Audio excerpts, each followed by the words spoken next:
قرض فرض مرض د دې څه مطلب دی؟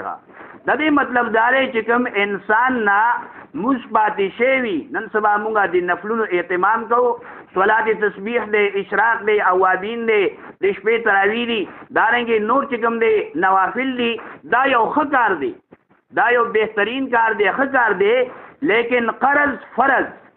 کم موږ چې مونږ نه پاتې شوی دی فرض هغه داسې دی لکه قرض، او دا پاتې شوی څه دی وجې نه دی؟ دا مرض دی وجې نه پاتې شوی دی. مرض دوه قسمه دی، یو داسې دی انسان بیمار دی نو هغه نه پاتې شوی دی، یو جگ جوړ دی، جگ جوړ 6-4 باره بالکل برابر دی، خو روحاني مرض دی، سم ساده دی، موږ نه کوي. نو دی هم دی مرضي دی، غټ مرضي ده که دی.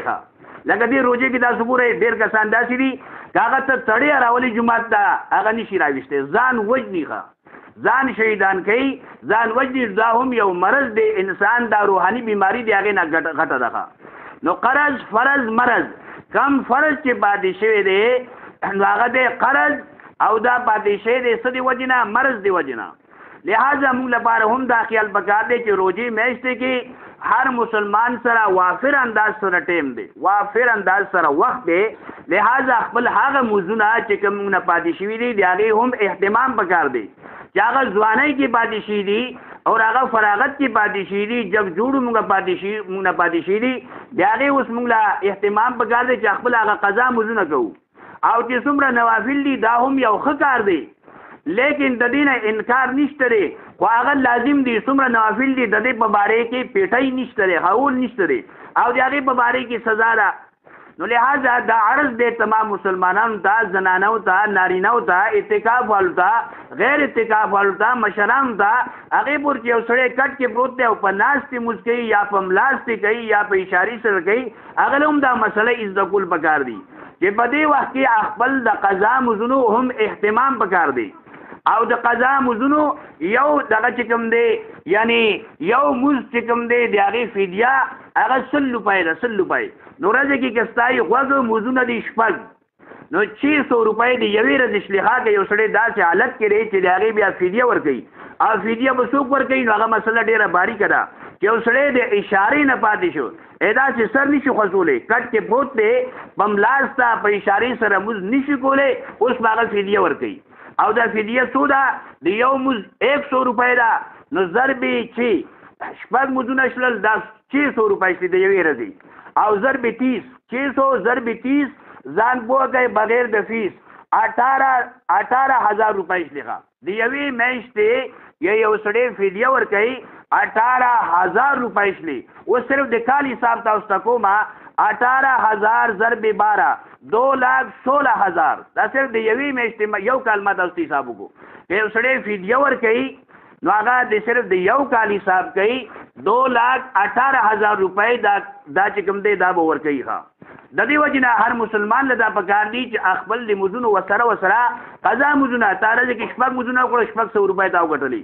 زیات یې وکړو څومره یو ټیم دې لپاره مقرول پکار دی. خپل د قضا مزونو اهتمام د هغې پابندي پکار ده. کوم انسان درست دی، سالم دی، روغ رمټ دی، نو هغه له پکار ده چې هغه دې په ولاړې کوي. یو سړی داسې دی چې هغه بیمار دی، زوی او که پلار دی، نو هغه باندې دا بهار دی له هغه دې څه طریقې سره کوي، ماښام او که سهار دی، نو هغه دې خپل دا مزونه په ناستې دې کوي. یو سړی داسې دی چې هغه په ناستې نشي کولی، ملاستې حالت کې دی، نو لہذا کټ کې پروت دی، که ته هغه نه کپړې بدلای هغه له تکلیف دی، داسې بیمار نه کپړې بدلول نشي، دغه ګنده کپړو سره به مز کوي. چې هغه له ته کپړې وکاږي هغه واویلا کوي، چغې وایي، او هغه نه دا کپړې بدلول هغه نهایت هي تکلیف دی، نو هغه به هغه کپړو سره اور دارنګې هغه به تیمم ځان له وایي، که تیمم نشي ولی دغه شان له به مز کوي، څو پورې چې دا سر داسې خوځي نو دی به مز کوي په ناستې منې. قبلې طرف ته به داسې برابرۍ د هغې 2 طریقې دي، یو دا دی چې قبلې طرف ته ټول داسې برابر کړي، او یو طریقه دا ده لکه څنګه چې انسان ودجېږي یا چې کوم دی مړې قبر کې اچوي، داسې طریقې سره. دا دواړه طریقې صحیح دي. نو دې طریقې سره دې قبلې ته نور وارثان دي هغه به برابرئ، او په دې وخت کې اشارې سره په ناستې تیمم کې یا په ناستې څه حالت سره چې کولی شي د خپل مزونه به کوي، ورسره قضا مزونه به کوي. دا بنوي چې زبا روغ رمټ شمه زبا جوړېږم زبا بیا موږ کوم کېدای شي په خوي زولګي سړې په مخ لاړ شي دا ټول مزونه پاتې شي وارثانو به څه کار چې 2,16,000 روپۍ ورکړي ځان له موبایل ول ناخلي بل شي ځان له ولې ناخلي ښه نو لهدا وارثانو په دمکیږي مې ګورې ښه که یو سړی کروڑپتی دی غریب سړی خو ملنګ دی هغه سره شیشه ځان له نشته دی ملنګ باندې قلم نشته لیکن کروڑپتی دی هغه وارثانو بیا د پیسې بیا فدیه دا نه ورکوي نو لہذا خپل په ژوند کې چې کوم دی د دې کوشش کول پکار دی چې څومره مزونه قضا دي هر چا د خپل کامچوري خه معلومه ده چې څومره زیات کامچوري ما او د الله په حکمونو کې ما څومره کامچوري کړدا بیا کوم موږ کې زیات کامچوري ما نو هر چا د خپل ژوند نقشه د مخامخ ته هر چا د خپل یو ورځ معلومه ده یو غنټه معلومه ده د ځواني ژوندۍ معلومه ده دارنګي وړوکوالي حالت معلوم دی کله چې د بالغ شه دی 42 کالو نه بالغ شه دی 44 کالو نه اخري 15 کاله یو سړی بالکل چرور دی بالکل بالکل تلې 15 کال نه بلغه به بالغ شغه داغي نه بل بیا ټیم دا نشته دی بعد په 12 کال باندې بالغ شي او دارنګي بعد جنکای وخت نه بالغ شي دغه شان له باغو باندې دا مزونه دي لہذا غ ټیم نه بدی حساب کوي ځان لپاره نو کال کې 380 ورځې 380 مزونه دي سار شول مثال کې دوه یو سړی دی زیات دي سار مز کې کام چور دی سار مز نه دی شي د خپل سار مزونه کوي ښا نو کال کې 380 ورځې آسان حساب دی 380 مزونه شل د دوه کالو کې چاته وای مال د 10 کالو حساب وکا غواز علاقه ساتي حساب وکي چې تاسو څومره عمر دی 40 کال دی 50 کال دی او څومره کالو حساب کوم نو دا حساب بزانلو کې مزونه په مخه قضا کوي ښا د دې وجنه خاص تعداد نه معلوم تا لیکن دا یو اندازه ده یو اندازې سره ځان لا یعنی یو دغه مقرر لغه دا د اندازې نه ته په مخه لاړې نو بیا هم چې کوم د نقصان کې راځي ته چاله پیسې ورته روه د خپل پیسې دیغه واخله هغه چې کوم د 1 2 3 هغه نقطه شمار کړل اې دا 2 نقطه زیات راغلي د خپل پیسې واپس واخله روزي کې اکثر دا کار چې خسرې دا کار کوي او عام سړي او خدای مور پې دی خپل چالاکای سره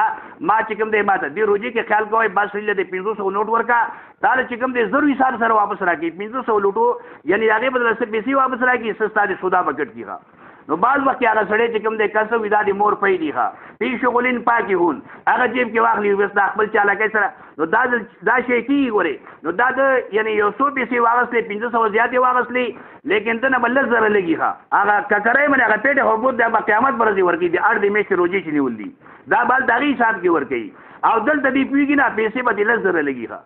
نو دلی وجنه د دې خیال ساتل بګاردي چې پردیش راشي هغه فورن چې کوم دی هغه حساب کول بګاردي نه بل د نقصان رسول بګاردي نه بخبل چې کوم دی هم خپل دا یعنی کتل بګاردي بعض وخت دا څوک نوٹ راګي او هغه نوٹ جعلی وي ښا جعلی نو تاسو دا پدې ته کور کې چې کوم دی بیا ګوري بیا پدې نه لګي ښا د دې وجنه خیال ساتل بګاردي نو د قضا مزونه دا طریقه ده چې کوم مزونه ستا فرض برابر شل زیات راغله اتوماتیک نوافل ته لاړل ښا د دې وجنه دا طریقه پکار ده نیت څنګه ډیر آسان نیت دی یو کار سړی نه کړي سي ته ځان ښکاری لیکن ډیر آسان دی قضا مسکوم اولنې الله اکبر آسان نه دی یا اخرنه مسکوم کوم چې قضا شي دی هغه ټیم په کې یادې لکه مان د سار مز قضا شي دی نو د سار مز ادا کوما تیر شي وخت د سار یعنی سار مز بنیت کراولي ماسفخین وخت دار ماجیګر نو ارچا د خپل اندازه لګي چې اسمان سمره مزونه اندازې سره خاص تعداد چاته نه معلوم لیکن دا یو اندازه ده اندازه دې ته ویل کېږي لکه موږ وایو چې دې نه بازارګي ته 100 غزه لار ده نو دا اوس موږ د پته نشته دا په غزونو باندې چا ولا نو زه اته یو اندازې سره وایم چې دا وا 15000 غزه لار وي دې ته وایي یو اندازه کېدې شي دا غلط وي کېدې شي هغه ته نږدې وي دې ته وایي یو اندازه ویل کېږي نو قضا مزون ځان له یو اندازه وګرځي او کدا دین زیاتی راغله نو هغه کې فایده دا نقصان نشته دا طریقه دا لند کې کسان ولاړ دي ښا چینی وی شي مخکې چینی دا او دارنګي د دې کس چې کوم دی بادام ګل ماما نمبر لاړخه دې لاړ دې اتوماتیک دا بل چې کوم دی دا صاحب ګل مثال کې تور پر د نمبر راغی د نمبر ورپسې اتوماتیک ایک نمبر تر راغی د نمبر لاړ ډبل راغی نو ته چې کله قضا مسکای زلاول نه مسکوما نو لہذا دات لاړ هغه ستا دوی موز اول نمبر تر راغی دوی موز تاو کو دا دریم اول نمبر تر راغی نو د دې وجنه هر یو مستعلا ول نه دی قضا لاول نه مسکوما او یا د اخر نه وای چې اخرینی مستزما کم قضا شي دغه کوما نو دا چې کله اخر نه لاړ نو دا د دې نمبر راغی دا اخر نمبر شو ایک نمبر کې او دغه شان لا اخري نمبر د دې شو نو دې انداز سره دې خپل قضا مزونه هم د سار هم د ماسبخین هم د ماسوتن ډبل دی ویتر سره جدا دي ښا نو ویتر دې سره شپږ مزونه دا حسابېږي. نو داسې یو ټیم ځان لپاره مقرر پکار دی، یو غنټه یا 2 غنټې ځان نه خپل پیټه خپل سن نه پیټه لرکول پکار دی. نو چې تا څومره مزونه وکړل نو تا هغه ته د ثواب ملاو شغه تا یعنی استاد ذمہ چې کوم دی هغه خلاص شله د دې په باره کې دا به تبوس کیږي. نو لہذا مکروه ټیم نه علاوه چې کوم ټیم مکروه لري چې نور بالکل ککرای باندې برابر شي لکه سره غرمه ده هغه وخت کې یو شل منټ ټیم مکروه لري. نور چې کله ډوبېږي سلام کې آخري رخصتي دا ټیم مکروه لري او سار چې کله نور خيږي شل منټ ټیم دا مکروه دی. د دې نه علاوه درې ټیمونه نور دي ښه لکه دا مازیګر موږ کو ماخام پورې یو ټیم داري او یو ټیم چې کله سار بانګ ویل شي د هغې نه واخله موزه پورې یو د موز نه بعد نور خطو پورې نو دا دې ټیمونه دي. دا هم دې ټیمونو کې ممنوع دي لیکن بعض علماء لیکلي چې دا قرض دا موزونه قرض فرض مرض دا دومره لازم دي چې دې درې ټیمونو کې کوي. دا کوم چې باقي دویم نمبر باندې کوم ټیمونه ما اخدل دې کې دا کولی شيغه. نو لہذا هر مسلمان چې کوم دی یو خدا چې ځان له یو اندازه مقرر کړي چې ما څومره موزونه وکړل آسان کار دی ادا چې یو لیکل راکاږه ما یو موزه کو ما شپږ موزونه وکړل شپږ لیکل راکاږه. نو دې انداز سره چې کله ستاسو زړه وي راکړه چې زما موزونه به مکمل شي بیا موزونه چې کوم دی هغه مکوه. نو دې انداز سره خپل قضا موزونه اهتمام وکړه د څومره عمر زیات دی نو دومره چې کوم دی هغه د خپل ژوند نقشه دا معلومه ده د دې وجه نه د دې احتیاط پکار دی. اوس دا مزونه چې کوم دی که سار مزونه سار ټیم کې کوي بیا هم ټیک ده. آسان مثال داسې دی لکه یو ذمہدار دی یو باغچې والا دی بیا هغه شپږ پټي دي ښه یو پټې بل پټې شپږ پټي دي ښه. اوس دې څه کوي دې لاولني پټي کې کار کوي سار ټیم کې ماسپخین ټیم ته دویم پټي ته راشي مازدیګر سورې راغلی بیا دریم پټي ته راشي ماسخودن بالکل کور خوا ته راشي ښه آخري شپږم پټي ته دا یو طریقه ده.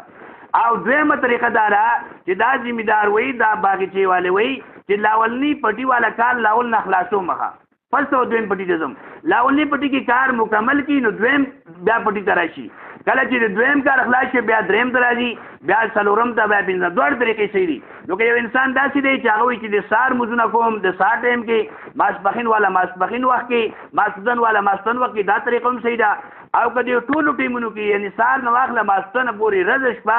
سار مزونو پسې ولګي ښه دې پسې لګېدل دی څو پورې چې دا خلاصي نه ښه. نو لہذا چې څو پورې د زړه مطمئن شي نه دی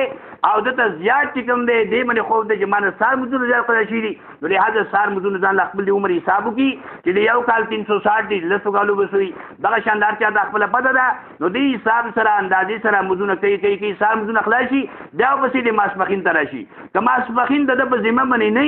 مازدیګر عمر کړي لہذا ماسوتن د خلاصي زیات کسان د سار مسکی او د ماسپدن مسکی زیات کام چوري نو ماسپدن مسته دی راشي خپل ژوند نقشه مخکې معلومه ده. نو په ولاړې باندې په ناستې باندې هر حالت کې ښه که یو سړی داسې دی تاسو ته مسله بیان کړه چې یو سړی بیمار دی کټ کې دی هغه د په ناستې کوي هغه د صحت انتظار نه کوي ښه یو سړی په ملاستې دی هغه د ملاستې حالت کې کوي ښه خپل مزونه چې کوم دی په ملاستې اشارې سره ګنده کپړو سره تیمم سره داري کوي خپل مزونه په مخه دی کوي ښه. دارنګه کې یو سړی داسې دی چې هغه دغې نه پاتې شي اوس اشارې سره هم نشي کولی هغه د وصیت وکړي چې زما چې کوم دی فدیه ورکوي نو 100 روپۍ دي د یو مز کم از کم 100 روپۍ کم از کم نو د یو مز 600 روپۍ دي هغه به خپل اندازه وکړي چې ما نه د دومره کلونو مزونه قضا شوي دي یا د دومره میاشتو یا د دومره ورځو یا د دومره هفتو دومره ورځو کې زه بیماره شوم لہذا د هغې فدیه ورکوي نو بیا به د هغې فدیه وغیره دا به ورکولی کېږي دا طریقه ده. یو سړی دغه شان له وفات شي دنیا نه لاړ او د هغه زامن شاته ښه سړي دي هغه نیکان دي هغه وایي زموږ پلار وصیت نه دی کړی خو موږ خپل طرف نه ورکوو نو بیا هم گنجایش شته دی چې ورکړي او دارنګه الله تعالی چې کوم دی هغه معاف کړي او که چېرته وصیت یې نه کړی وارثان ډېر وي نو د مال درېیمه حصه چې کوم د درېیمه حصه دې نه چې کوم دی بیا ورکولی شي. دغه کس چې کوم دی چې کوم وفات شو د مال لاړ ښه یو کس دی هغه خبر له کسان راغلي او نیکان خلک دی هغه باریک حالت کې دی باریک حالت کې دی کې کب شه دی هغه روح لاړ انا لله و انا الیه راجعون. زر کاله مخکې یو سړی وفات شوی دی مر خبر راغله دا دعا وایي ته د هغه شان ثواب ملاوي لکه هغه وخت کې چې تازه وي نو څه وشلل چې هغه ډیوه یې مړه کړه ډیوه به لله ډیوې ته یې بوکې وکړي ډیوه مړه کړه هغه نورو کسانو وارثانو وایي سړی دا څه کوي هغه وایي چې کوم دی دا اوس د ده ډیوه نه ده موږ حرامې رڼا کې نه کینو نن سبا د بجلی والا لپاره تحفه ښه چې بالکل بعض کسان سرونه تلاوت هم کوي مزونه هم کوي فلانې ډېر ښه سړی دی ایک سړی دی نمبر 1 سړی دی جنت نه راغلی دی ښه او دارنګي بجلی بل سر نه ورکيوم نه اوس ګوره نو ډیوه چې کوم دا مړه کړه هغه چې موږ دې تیلو کې دا اوس د نه دا مال د نه دی اوس د وارثانو مرضی د کاغو دا ډیوه بل کړه نو بلې با لیکن موږ نشو کې ناشته دی کېغه نو بهر حال درې مې حساب د چې کوم دی حق رسیغه درې مې سمال آی کی چې کوم دی موزونو فدیه کفن دفن او د دې په کوم شی ور کوي بس درې مې صد د مال لې هغه مال کم شو هغه نه ادا کیږي بس کوم چې ادا شي هغه ادا شو